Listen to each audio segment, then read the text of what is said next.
दोस्तों, अंतरिक्ष को टटोलना हम इंसानी प्रजाति का हमेशा से ही सपना रहा है और इसलिए हमने सौरमंडल के हर ग्रह पर मिशन भेज डाला। यहाँ तक कि हम इंसान सूरज पर भी पहुंच चुके हैं। अब अंतरिक्ष में मिशन हर महीने लॉन्च होते रहते हैं, लेकिन कुछ स्पेसक्राफ्ट ऐसे होते हैं जो अपनी एक अलग हिस्ट्री बना देते हैं और ऐसे ही कुछ यानों में से एक था वॉयेजर 1 और वॉयेजर 2। ये आज से 44 साल पहले लॉन्च किए जाने वाले स्पेसक्राफ्ट थे, जिसमें से वॉयेजर 2 ने सबसे ज्यादा यूरेनस और नेपच्यून ग्रहों की पढ़ाई की और बाहरी ग्रहों को डिस्कवर करने की कोशिश की। लेकिन वॉयेजर 1 ने आउटर सोलर सिस्टम की खोज की, यानी हमारे सौरमंडल के बाहरी हिस्से को उसने खोजा और सौरमंडल के बाहर की कई हैरान कर देने वाली जानकारी हमारे वैज्ञानिकों के पास भेजी। इसी की वजह से हमें ऑर्ट क्लाउड, काइपर बेल्ट और हीलियोपोज के बारे में जानकारी मिली। खैर, आपको जानकर हैरानी होगी कि 1960 के दशक में 9 साल तक कोई भी मिशन नहीं करना चाहता था नासा, क्योंकि नासा पहले से ही एक मिशन पर काम कर रहा था जिसमें इंसानों को चांद पर भेजा जा रहा था। लेकिन नासा के एक जवान वैज्ञानिक ने इस वॉयेजर के सपने को सच किया। तो आखिर कैसे उस वैज्ञानिक ने यह सारा खेल पलट दिया? और दोस्तों, इन दोनों स्पेसक्राफ्ट में एक गोल्डन रिकॉर्ड भी लगाया गया था, जिसमें इंसानों के बारे में काफी सारी जानकारी मौजूद है। और सिर्फ इतना ही नहीं, उसमें म्यूजिक और अलग अलग भाषाओं के अलग अलग चीजें भी लिखी हुई थी, जो कि वैज्ञानिकों ने ये सोचकर भेजा था कि अगर ये गोल्डन रिकॉर्ड किसी एलियन सभ्यता को मिल गया तो वह हमारे बारे में बहुत आसानी से जान पाएंगे कि ब्रह्मांड की तलहटी में कोई एडवांस सभ्यता भी रहती है। अब ये जो वैज्ञानिक था, ये काफी ज्यादा एम्बिशियस था और इसे नेपच्यून और यूरेनस जैसे ग्रहों के बारे में जानकारी इकट्ठा करनी थी, जिसके लिए इसे स्पेसक्राफ्ट लॉन्च करने की बहुत ही जल्दी थी। और इसलिए इसने स्पेसक्राफ्ट को लॉन्च करने की मैकेनिक को पढ़ना चालू किया, जिसे वैज्ञानिक भाषा में एरोस्पेस मैकेनिक कहा जाता है। इसमें कैलकुलेशन इतने ज्यादा कठिन होते हैं जितना आप कभी सोच भी नहीं सकते हैं। और इस वैज्ञानिक ने करीब 1 से 2 साल तक इन्हीं सब चीजों पर रिसर्च की कि कैसे कम से कम बजट में एक स्पेसक्राफ्ट को इस तरह से लॉन्च किया जाए कि वह गैसियस ग्रहों को आसानी से टच करके निकल जाए। दरअसल बात यह थी कि अभी तक के वैज्ञानिक जितने भी स्पेसक्राफ्ट लॉन्च करते थे वह इनर प्लैनेट के लिए होते थे, यानी सौरमंडल के अंदरूनी ग्रह मंगल, वीनस और मरकरी। लेकिन गैसियस ग्रह यानी जुपिटर, सैटर्न, यूरेनस, नेपच्यून जैसे ग्रहों तक जाना थोड़ा कठिन था, जिसके बहुत सारे कारण हैं, जैसे इन ग्रहों की दूरी, सूरज की ग्रेविटी और इनडेफिनेट टेम्परेचर। इसकी वजह से इस मिशन को ज्यादा से ज्यादा रिसर्च की जरूरत थी। इसका मतलब यह है कि स्पेसक्राफ्ट काफी ज्यादा भारी बनना चाहिए, लेकिन अगर स्पेसक्राफ्ट भारी बनता था तो उसकी गति कम हो जाती, जिससे कम से कम 50 से 60 साल जाने में ही लग जाते। अब हमारे लिए ये सॉल्व करना काफी ज्यादा कठिन हो रहा था, लेकिन तभी एक मैथमेटिशियन ने इससे जुड़े काफी सारे कैलकुलेशन चालू करे। उस समय IBM 1070 नाम का एक कंप्यूटर मौजूद था और वही ऐसे कैलकुलेशन सॉल्व कर सकता था, क्योंकि वह एक सुपर कंप्यूटर था और उस समय ज्यादा कंप्यूटर हुआ भी नहीं करते थे। तो फिर इसी कंप्यूटर का इस्तेमाल करते हुए एक ऐसे तरीके को निकाला गया जिससे ये पता चला कि कैसे हम बहुत आसानी से इस स्पेसक्राफ्ट को लॉन्च कर सकते हैं, जिसमें फ्यूल भी कम लगेगा और समय भी। हम बहुत आसानी से एक स्पेसक्राफ्ट को लॉन्च करके उससे बाकी सारे ग्रहों की जानकारी भी ले पाएंगे।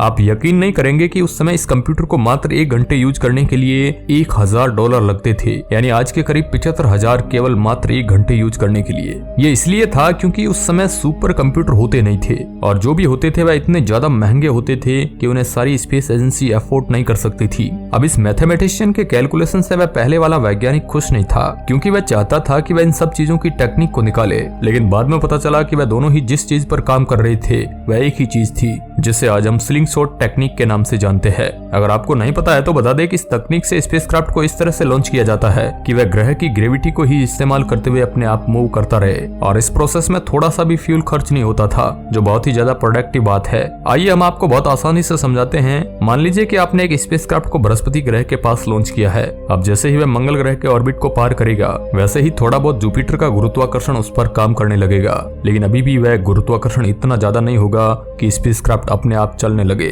लेकिन एक ऐसा पॉइंट जरूर आएगा जहां पर गुरुत्वाकर्षण इतना तेज हो जाएगा कि स्पेसक्राफ्ट को आप खुद फोर्स लगाने की जरूरत ही नहीं पड़ेगी, बल्कि जुपिटर ही उसे अपने आप खींचने लगेगा। और इसी टेक्निक को यूज करते हुए स्पेसक्राफ्ट को आज वैज्ञानिक लॉन्च करते हैं और इसी टेक्निक को स्लिंग शॉट टेक्निक कहा जाता है। यहाँ पर एक और चीज जानने वाली यह है कि जैसे ही स्पेसक्राफ्ट ग्रह के कुछ ज्यादा पास आ जाता है तो उसमें फ्यूल की मदद से उसे थोड़ा सा स्पीड अप करके उसे इस तरह से घुमा दिया जाता है कि वह उसी ग्रह का चक्कर लगाने लगता है और फिर जब उस ऑर्बिट से निकलना होता है तो वह थोड़ी सी एनर्जी लगाकर वापस से उस ग्रह के ऑर्बिट से निकाल लिया जाता है और दूसरे ग्रह के ऑर्बिट में डाल दिया जाता है। ये टेक्निक आजकल काफी ज्यादा पॉपुलर हो चुकी है और जितने भी स्पेसक्राफ्ट लॉन्च होते हैं सब में ज्यादातर यही इस्तेमाल की जाती है, लेकिन उस समय ये काफी ज्यादा नई थी। अब उस वैज्ञानिक को नासा को कन्विंस करना था, वह भी ऐसे प्रोजेक्ट के लिए वह काफी ज्यादा कठिन था, क्योंकि इस प्रोजेक्ट में करीब $700 मिलियन का खर्च आ रहा था। जो कि आज के इंडियन रुपयों में 4 अरब 90 करोड़ के बराबर है। अमेरिकन गवर्नमेंट अब नासा पर इतना ज्यादा खर्चा नहीं करना चाहती थी, क्योंकि पहले ही ह्यूमन स्पेस मिशन में काफी सारे पैसे खर्च हो गए थे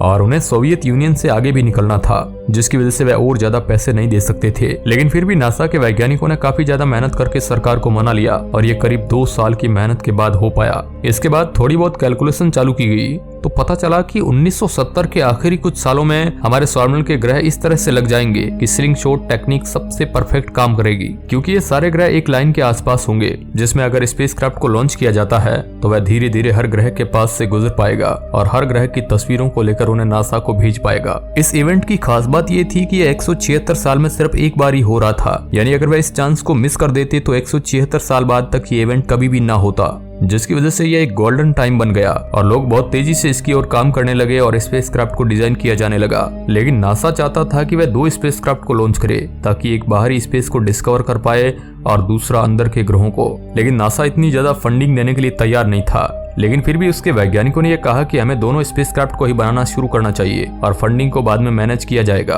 अब ये उस समय के हिसाब से काफी ज्यादा बड़ा स्टेप था, क्योंकि बिना सरकार की परमिशन के आप कुछ भी ऐसे नहीं कर सकते थे। लेकिन इस वैज्ञानिक ने ऐसा किया और आगे चलकर हमें पता चला कि ये मिशन सक्सेसफुल भी हुआ और आज वो वैज्ञानिक इतने ज्यादा फेमस भी है। दोस्तों, उस समय एक फेमस वैज्ञानिक हुआ करते थे जिनका नाम कार्ड साइकिल है और ये आज भी काफी ज्यादा फेमस है। इन्होंने गोल्डन रिकॉर्ड का एक आइडिया दिया, जिससे इनकी और नासा की पब्लिक के बीच में काफी ज्यादा पॉपुलरिटी बन गई और नासा ने फिर इस मिशन के लिए पैसे देने शुरू कर दिए। अब गोल्डन रिकॉर्ड में ये वैज्ञानिक ये चाहते थे कि उसमें काफी सारी जानकारी रखी जाए और इंसानों का म्यूजिक, कुछ फोटोज, ब्रह्मांड में हमारी लोकेशन और कुछ ऐसे विषयों को रखा जाए जिससे अगर ये एलियन को मिलता है तो वह समझ पाए कि हम भी इस ब्रह्मांड में मौजूद है और हम यहाँ पृथ्वी पर रहते हैं। सीधी बात यह है कि इस गोल्डन रिकॉर्ड का ज्यादा कुछ खास मतलब नहीं बनता है, क्योंकि शायद ही ये कभी एलियंस को मिल पाए, शायद ही वह हमसे कभी कांटेक्ट कर पाए। लेकिन उस समय इस मिशन के लिए काफी ज्यादा पैसों की जरूरत थी जो अमेरिकन सरकार देने को तैयार नहीं थी। इसलिए वैज्ञानिकों ने यह एक तरकीब अपनाई जिससे मार्केटिंग बहुत तेजी से होने लगे और नासा को पैसे मिलने शुरू हो जाए। बाद में ये दोनों ही मिशन लॉन्च हुए और बहुत अच्छे से इन्होंने रिसर्च की और आज भी ये अभी तक के लॉन्च हुए सबसे अच्छे स्पेसक्राफ्ट माने जाते हैं। और वॉयेजर 1 और वॉयेजर 2 का नाम तो आपने पहले ही कई बार सुना होगा। शुरुआत में इस स्पेसक्राफ्ट में काफी ज्यादा दिक्कतें आई थी और वह पृथ्वी पर संपर्क नहीं कर पा रहा था, जिससे ऐसा माना जा रहा था कि कहीं ये पूरा मिशन फेल ना हो जाए। लेकिन बाद में कंप्यूटर्स के जरिए स्पेसक्राफ्ट में रिजर्व फ्यूल को लगाया गया